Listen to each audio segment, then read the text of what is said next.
ICS class کی بتدریج بے دخلی کے سبب جو خلا پیدا ہوا اسے پر کرنے کے لیے قابلیت اور اہلیت کو جی حضوری اور وفاداری کی سان پر چڑھا دیا گیا۔ یعنی وہ ICS افسران، اور اگر ہو سکتا تو ہمارے بھی جو CSS افسران تھے یا بیوروکریسی جو تھی، وہ کسی حد تک اصول پسندی کی خاطر سٹینڈ لے جاتے تو پھر اس کے بعد پھر بھی سوچا جا سکتا تھا، لیکن انہوں نے بتا رہے ہیں کہ ان کی بے دخلی کے سبب جو قابلیت اور اہلیت کو جی حضوری اور وفاداری کی سان پر چڑھا دیا گیا۔ درمیانے درجوں کی سویلین افسرشاہی بھی سیاسی و عسکری مفادات کے ماتحت ہوتی چلی گئی۔ ترقی اور تنزلی کے پیمانے بدلے تو گڈ گورننس کا تھوڑا بہت جذبہ اور دلیرانہ فیصلوں کی خواہش نوکری بچاؤ تحریک کی شکل میں افسرشاہی کی جڑوں میں بیٹھ گئی۔ ریاستی فیصلوں کا معیار گرتا چلا گیا اور تنظیم اور ضبط کو منظم افراتفری نے معزول کر دیا۔ جب زمام کار ذوالفقار علی بھٹو کے ہاتھ میں آئی، ہرد العزیز وزیر اعظم کے ہاتھ میں جب آئی، جنہوں نے پبلک کو سیاسی شعور دیا اور ملک کو ترقی کی راہ پہ گامزن فرمایا، تو ان کی پہلی کابینہ میں شامل چہروں کو دیکھ کے امید بندھی کہ اب گڈ گورننس کا زمانہ شروع ہوا چاہتا ہے۔ جیسے آج کل جس کے ہاتھ صاف ہیں اور جس کی کرپشن نہیں ہے اور جس کے اوپر ایک دھیلے کی انگلی نہیں اٹھائی جا رہی وزیر اعظم، اس کی کابینہ کے چہرے اب تو خیر کافی ماسک اتر گئے ہیں، لیکن پھر بھی یہ ایسے ہی جب لوگوں کو مار پڑی ہوئی ہو بد نظمی کی اور بد انتظامی کے ساتھ بد نیتی کی اور سیاسی بیڈ گورننس کی، تو پھر اس وقت وہ ہر جو جگہ ہے وہاں ان کو امید ہوتی ہے کہ اس سوراخ میں سے شاید خرگوش ہی نکلے گا، لیکن نکلتا نہیں ہے۔ جب زمام کار ذوالفقار علی بھٹو کے ہاتھ میں آئی تو ان کی پہلی کابینہ میں شامل چہروں کو دیکھ کے امید بندھی کہ اب گڈ گورننس کا زمانہ شروع ہوا چاہتا ہے۔ چند ماہ بعد ہی یہ تاثر بکھرنا شروع ہو گیا۔ فیصلہ سازی میں میرٹ سے زیادہ انتقام اور حساب چکتا کرنے کی خواہش جھلکنے لگی۔ نئی عوامی حکومت کو افسر شاہی کے ڈھانچے کو عوامی ضروریات سے ہم آہنگ کرنے کا شوق ضرور چرایا۔ البتہ لگ بھگ 1400 افسروں کی جو برطرفی والی فہرست بنی، ان میں وہ افسر بھی شامل تھے جنہوں نے دور ایوبی میں بھٹو صاحب کو بالواسطہ یا بلا واسطہ زچ کیا، یا ان کی شکل نئے حاکموں کو پسند نہیں تھی۔ فہرست میں وہ افسر بھی شامل تھے جو بھٹو صاحب کے کسی ساتھی یا جاننے والے کو رنجیدہ کر چکے ہوں گے، اور وہ افسر بھی شامل تھے جو واقعی اپنی بے اعتدالیوں کے سبب برطرفی اور تنزلی کے مستحق سمجھے گئے تھے۔ لیکن گزشتہ تمام احتسابی فہرستوں کی طرح یہ فہرست بھی عجلت میں بنائی گئی، اور پچھلی فہرستوں کی طرح اس میں بھی اہل نااہل، گدھے گھوڑے، کرپٹ ایماندار کی کوئی خاص تمیز نہیں رکھی گئی۔ بھٹو دور شروع ہوتے ہی جو لگ بھگ 1500 افسر بنا شوکاز نوٹس کے نکالے گئے، ان میں سندھ واحد صوبہ تھا جہاں محکمہ تعلیم کو بھی اس تطہیری دائرے میں شامل کیا گیا، اور یہ صفائی بھی ایک خاص تعصبی زاویے کے تحت کی گئی۔ مثلا board of intermediate and secondary education Hyderabad کے پہلے سیکریٹری مرزا عابد عباس کے بارے میں جس نے بھی سنا کہ وہ بھی اس لسٹ میں شامل ہیں، بھونچکا رہ گیا۔ سیکریٹری بننے سے پہلے مرزا صاحب سٹی کالج حیدرآباد کے طویل عرصے تک پرنسپل رہے۔ اس دوران کالج کی پالیسی یہ تھی کہ کسی بھی قابل طالب علم کو محض اس لیے داخلہ دینے سے انکار نہیں کیا جائے گا کہ وہ فیس جمع کرانے کے قابل نہیں۔ اس فیصلے کے سبب معاشی طور پر کمزور سینکڑوں طلباء نہ صرف تعلیم حاصل کر پائے بلکہ عملی زندگی میں بھی کامیاب ہوئے۔ مرزا عابد عباس حیدرآباد کی ادبی زندگی کے بھی محور تھے۔ کمشنر نیاز صدیقی اور مرزا صاحب کے بدولت شہر کے ہر بڑے مشاعرے میں فیض، جوش، جگر سمیت صف اول کے بیشتر ادبی مشاہیر کی موجودگی ناگزیر ہوا کرتی تھی۔ ستم ظریفی یہ رہی کہ جس دن مرزا عابد عباس کو بے قاعدگی اور اختیارات کے بے جا استعمال وغیرہ کے الزام میں برطرف کیا گیا، اگلے دن سٹی کالج کے بورڈ آف گورنرز نے انہیں پیشکش کی کہ وہ جب چاہیں کالج کے پرنسپل کی ذمہ داریاں پھر سے آ کے سنبھال سکتے ہیں۔ ایک ہفتے بعد حکومت نے نجی تعلیمی ادارے قومی تحویل میں لینے کا اعلان کر دیا گیا۔ قومیائے گئے کالجوں میں سٹی کالج بھی شامل تھا۔ برطرفی کے بعد ایک سرکردہ اردو اخبار میں مرزا صاحب کا خط چھپا، جس میں انہوں نے چیلنج کیا کہ اگر گورنر سندھ میر رسول بخش تالپور، جو کہ مجھے بہت اچھی طرح جانتے ہیں، صرف یہ گواہی دے دیں کہ میں نے اپنے منصب پر رہتے ہوئے 1 روپے کی بھی بے قاعدگی کی ہے، تو اس کے بعد ریاست مجھے برسر عام پھانسی دے دے، میں یہ سزا بلا حجت قبول کر لوں گا۔ حکومت کی جانب سے اس چیلنج کا جواب خاموشی کی صورت میں دیا گیا۔ مرزا صاحب نے اپنی برطرفی کو عدالت میں چیلنج کیا۔ 1978 میں وہ اپنی بے گناہی ثابت کرنے میں کامیاب ہوئے اور انسپیکٹر آف کالجز سندھ کے عہدے پر تعینات کیے گئے اور پھر ریٹائرمنٹ لی، مگر نہ جانے ایسے کتنے ہوں گے جنہوں نے مزاحمت کی بجائے گوشہ نشینی کا انتخاب کیا۔ یہ بریکٹ میں اچھا اشارہ کر گئے ہیں، کیونکہ وہ جو ایسے نہ جانے کتنے ہیں ان میں سے بہت سوں کو ہم بھی جانتے ہیں، اور ہمارا تعلق اسی کالج سے ہے جو اس زمانے میں پنجاب میں سب سے سربرآوردہ حیثیت کا حامل تھا پنجاب یونیورسٹی کے ساتھ، یعنی ٹی آئی کالج ربوہ۔ گیہوں کے ساتھ گھن پس جانے کی یہ مثال مجھے اس لیے دینا پڑی کیونکہ نوکری سے برطرفی اور بحالی کے درمیانی برسوں میں مرزا عابد عباس کے 5 بچے زیر تعلیم تھے۔ شدید معاشی تنگی کے باوجود انہوں نے کسی در پر دستک نہیں دی اور کسی بھی قیمت پر بچوں کی تعلیم کا حرج نہیں ہونے دیا۔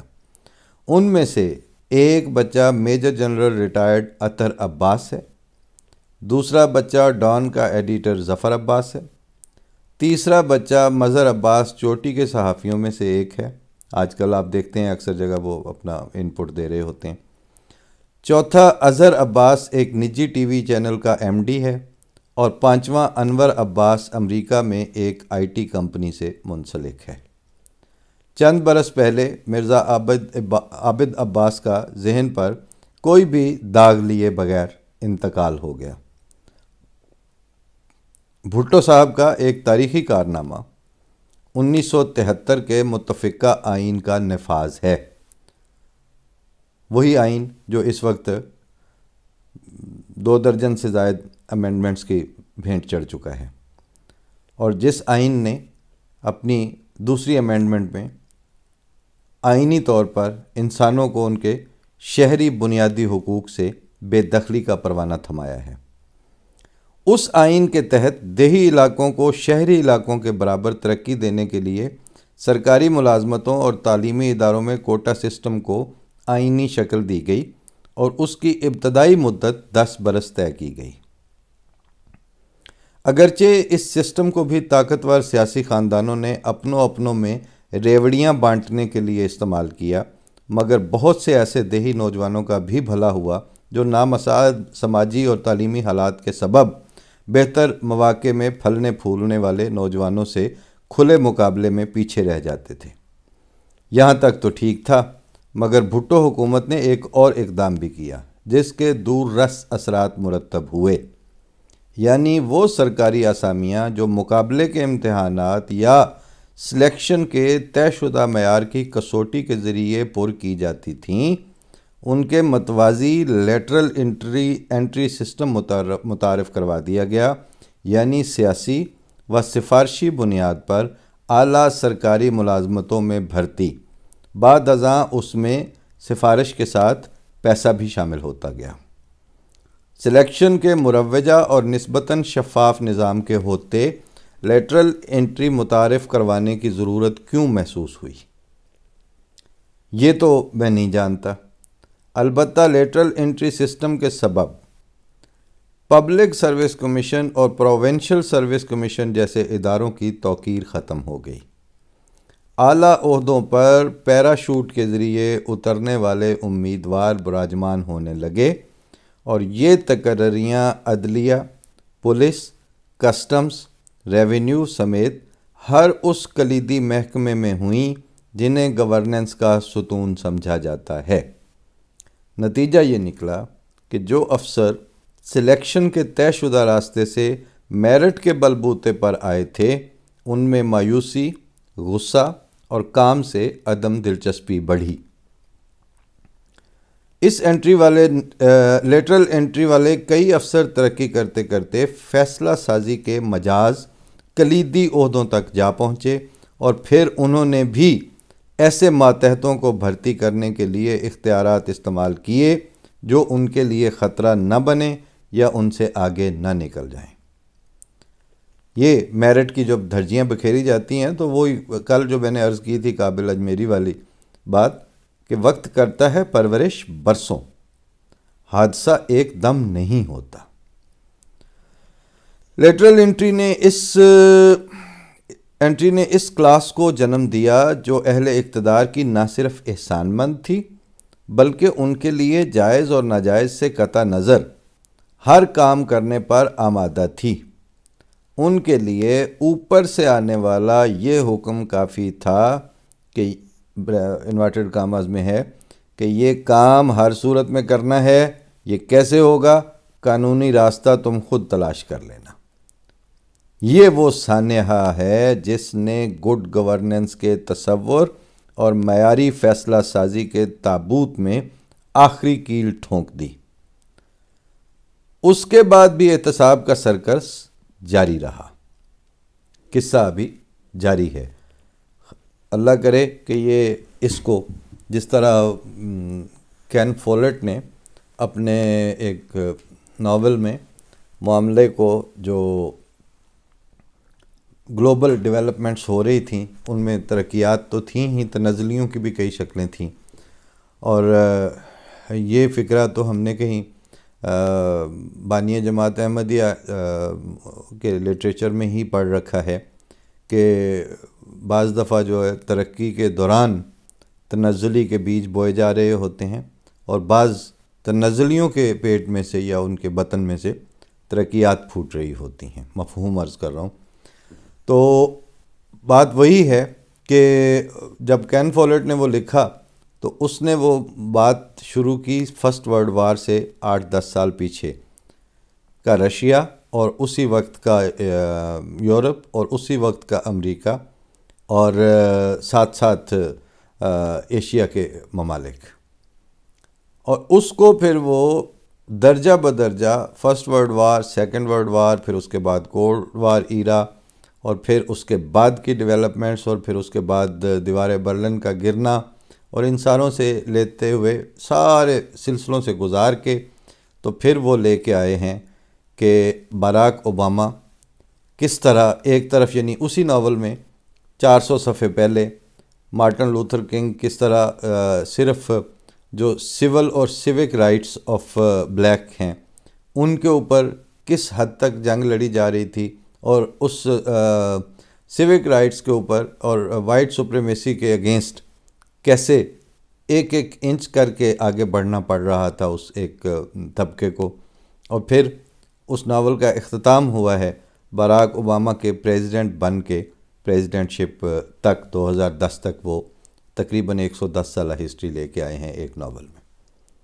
مگر ظاہر ہے جس طرح ناول کے لیے یہ بات بالکل عام ہے اور بڑے ناول کے لیے تو بہت ضروری ہے کہ وہ ایک پوری لائف کا سائیکل اپنے ساتھ لے کے چلتا ہے۔ افسانے کی طرح کسی زندگی کے ایک پہلو کو اس نے ہینڈل یا کیٹر نہیں کرنا ہوتا۔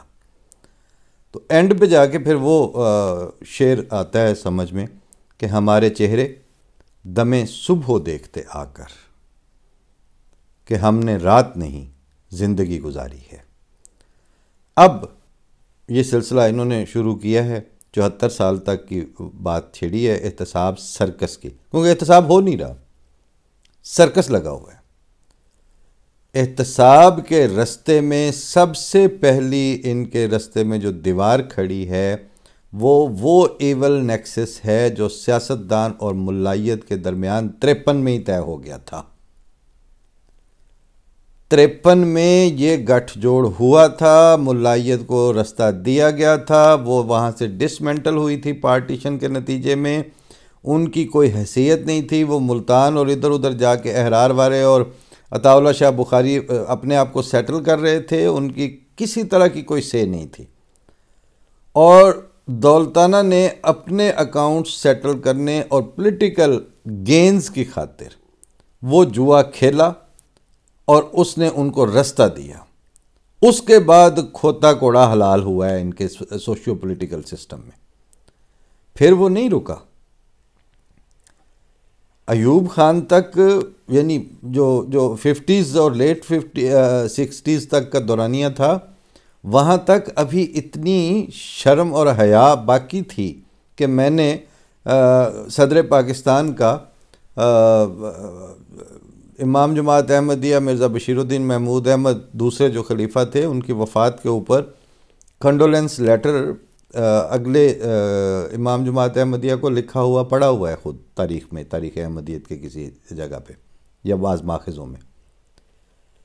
اس وقت تک اتنا تھا، اس وقت تک ریڈیو پاکستان میں سے بھی یعنی احمدی جو شخصیات تھیں ان کی بات آ جانا یا ان کے کسی پروگرام میں آ جانا ابھی حرام نہیں ہوا تھا۔ بعد میں تو آ کے تو یہ وقت ہم نے پھر خیر اپنی آنکھوں سے دیکھا کہ میں نے پہلے بھی عرض کیا ہوا ہے کہ ریڈیو پاکستان میں میرے ساتھ جو ایک کولیگ پریزنٹر تھی، تو وہ میں نے کہا کہ میں ذرا جلدی چلا جاؤں گا تو سائن آف آپ کر لینا، میں نے نکلنا ہے۔ کہاں جا رہے ہیں؟ میں نے کہا میں روا جا رہا ہوں۔ اچھا وہ خیر اب اس وقت تو میں نکل گیا، تو بعد میں آیا تو وہ تماشا لگا ہوا تھا۔ موصوفہ اس دورانیے میں 1-2 دن میں پہنچی اسٹیشن ڈائریکٹر تک، سر آپ کو پتہ ہے یہ طاہر بھٹی تو قادیانی ہے؟ تو وہ اللہ انہیں غریق رحمت کرے، ظفر خان نیازی اس وقت ہوتے تھے اسٹیشن ڈائریکٹر، فوت ہو گئے ہیں۔ کوئی احمدی نہیں تھے، کوئی ایون پرو احمدی نہیں تھے۔ میری بات یہاں آ کے بھی، پاکستان سے آ کے بھی ہوتی رہی، تو وہ کہتے تھے کہ میں مرزا صاحب کے دعوے سے متفق نہیں ہوں، ٹھیک ہے، لیکن اس وقت جس وقت وہ خاتون اپنی طرف سے یہ انفارمر بن کے اور وہ ایک نیوز بریک کرنے گئیں، تو انہوں نے اب کہا کہ اچھا تو یہ پروگرام جو کرتی ہیں وہ میرا نام لے کے کہ جو وہ کرتا ہے وہ آپ کر لو گی پھر اس کی جگہ پہ؟ تو کہتی نہیں ابھی میں اس طرح تو نہیں بول سکتی، ظاہر وہ ابھی ٹرینی تھیں، بالکل 1-2 ہفتے سے ہی میرے ساتھ بیٹھنا شروع ہوئی تھیں۔ تو ظفر خان نیازی صاحب کہتے ہیں کہ پھر اگر پروگرام آپ کر نہیں سکتی اور وہ پروگرام سینئر سٹیزنز کے اوپر یا دوسرے ایشوز کے اوپر جو روزانہ کے اس کو دیے جاتے ہیں، اس پہ روزانہ وہ لائیو پروگرام کرتا ہے اور آپ کہہ رہی ہو کہ آپ نہیں کر سکتی، تو پھر وہ احمدی ہے یا نہیں ہے، قادیانی ہے یا نہیں ہے، اس سے کوئی فرق نہیں پڑتا، پروگرام پھر وہ وہی کرے گا۔ اور ظفر خان نیازی صاحب کی ریٹائرمنٹ تک وہ پروگرام میں ہی کر رہا تھا، لیکن ایسا بہت کم ہوتا ہے۔ اس وقت فضا یہ بن چکی تھی کہ کسی آدمی کو اس کے میرٹڈ ڈیزگنیشن جو ہے اکارڈنگ ٹو میرٹ، قواعد و ضوابط کے مطابق بائی آل مینز وہ بندہ وہاں پورا آتا ہے، لیکن آپ کا یہ کہہ دینا کافی ہے آپ کو پتہ نہیں یہ تو قادیانی ہے۔ یہ فضا، یہ زہر، یہ پھر اس کے بعد ایڈمنسٹر کیا گیا ہے اور اس پہ کوشش ہوئی ہے، اس پہ چشم پوشی ہوئی ہے اور اس کی پیش رفت کو ہونے دیا گیا ہے، ما سوائے اس کے کہ جس وقت ان کو مستنصر بلا والے واقعہ آج سے کوئی 2 دہائیاں پرویز مشرف سے آگے پیچھے یہ ہوا تھا، تو وہ ایک سازش جب پکڑی گئی، اس کے بعد ڈیفنس فورسز نے، پتہ سب کو ہے کہ یہ زہر ہے، اس کو کھانے سے ادارے قائم نہیں رہیں گے، ملائیت ایک زہر ہے، اور یہ مجھے وہ مشتاق یوسفی صاحب کا جملہ کوٹ کرنا پڑے گا جو انہوں نے آغا خان کے ہاسپٹل کے ڈاکٹروں کی ایک تقریر کے دوران کہا تھا کہ، اور وہ جملہ انہوں نے بھی علامہ نیاز فتح پوری کا غالباً بولا تھا، یا کسی پرانے رائٹرز میں سے کسی کا کہ مولویوں اور سانپوں کی بے شمار قسمیں ہیں. جب لوگ کہکا لگا چکے تو کہتے ہیں مگر فرق صرف یہ ہے کہ بعض سانپ زہریلے نہیں ہوتے. تو سب کو پتہ ہے کہ یہ زہر ہے. تو اس کے بعد انہوں نے اپنے ڈیفنس کے جو انسٹیٹیوشنز ہیں ان کی بھل صفائی کر لی اور وہ سروائیو کر رہے ہیں. ابھی آپ جو نام لیتے ہیں نا وہ کہتے ہیں ایک ہی ادارہ انٹیکٹ ہے اور وہ ہے آپ کا فوج کا ڈیفنس کا. تو وہ جو انٹیکٹ ہے انہوں نے 2 دہائیاں پہلے اس میں سے ملائیت کی قابل اثر اور دوسروں کو کے اوپر تسلط پا جانے والی جو حد تھی اس سے پہلے اس کی صفائی کر لی تھی. باقی ابھی منہ دیکھ رہے ہیں. باقی زرداری ہیں تو وہ مفاہمت کا بادشاہ ہے اور نواز شریف ہیں تو وہ جمہوریت کا کھلاڑی ہے اور عمران خان ہے تو وہ ڈانگ ٹپا ہوئے اور چلتا ہے تو چلن دو. اور دانت تیز کرنے میں سارے ایک سے بڑھ کر ایک آگے آ رہے ہیں اور سب کو یہ امید ہے. اور اپنے گھر سے سیکھ لیں, باہر سے کون سی جمہوریت اور کون سی گورننس آپ نے سیکھنی ہے. آپ کے ساتھ جو آپ کے جن کو آپ کہتے ہیں کہ خلائی مخلوق اور فلانے اور ٹمکانے ہیں, ہم تو ان کو بھی آپ کی نہیں مطلب اسی ملک کی فوج ہی سمجھتے ہیں. ہم سے مراد میں اپنی رائے کی بات کر رہا ہوں کہ میں یعنی فوج کے ملک چلانے کی بالکل تائید میں نہیں ہوں, لیکن میں فوج جب ایک ادارہ ہے تو وہ آپ ہی کا ادارہ ہے. وہ کون سا آپ افغانستان سے لے کے آئے ہیں, خرید کے نہیں لائے, وہ آپ نے خود تیار کی ہوئی ہے ساری. آپ اپنے پولیٹیکل سسٹم کو کس دن کسی نے سٹینڈ لیا ہے یا اس کے اوپر سسٹمیٹک محنت کی ہے؟ کوئی بھی نہیں کر رہا. سب جھوٹ بول رہے ہیں. آپ بلیاں چڑھا رہے ہیں. جب آپ شیعوں کی بلی چڑھانی پڑے تو آپ شوق سے چڑھا دیتے ہیں. جب آپ کو احمدیوں کی چڑھانی پڑے تو وہ آپ کو, میں کہتا ہوں وہ تو آپ کو لگتے ہی میٹھے چاول ہیں. ہاپ کر کے آپ کھاتے ہیں پھر وہ. اور آپ سمجھتے ہیں کہ یہ حرکتیں کر کے تو ہم ملک اور قوم کو کشتی کسی بننے لگا لیں گے. آپ نہیں لگا سکیں گے. آپ کو پہلے جس طرح فوج نے اپنی صفوں میں سے بھل صفائی کر لی تھی ٹائملی, آپ کو اپنی عدلیہ, اپنی بیوروکریسی اور اپنا سوشل اور پولیٹیکل سسٹم اس زہر سے پاک کرنا ہے تو آپ نے سروائیو کرنا ہے. ورنہ آپ کو جو مرضی ہانک کے جدھر مرضی لے جائے گا, آپ کی سے ہی نہیں بچے گی. آپ کون سی چیز پہ لیے بیٹھے ہیں. اور یہ میں نے پچھلے 2-3 پروگرام پہلے بھی کہا تھا, یہ مذہبی سٹینڈ نہیں ہے, یہ آپ کا سوشیو پولیٹیکل سیناریو ہے. اور یہ ساری کی ساری وہ جو ہے نوشتہ دیوار ہے, مگر سیاسی اور سماجی نوشتہ دیوار ہے, تاریخی نوشتہ دیوار ہے. پڑھنا ہے پڑھیں, ورنہ یہ چمکتا رہے گا, آپ تاریکی میں ڈوب جائیں گے. فی امان اللہ. السلام علیکم.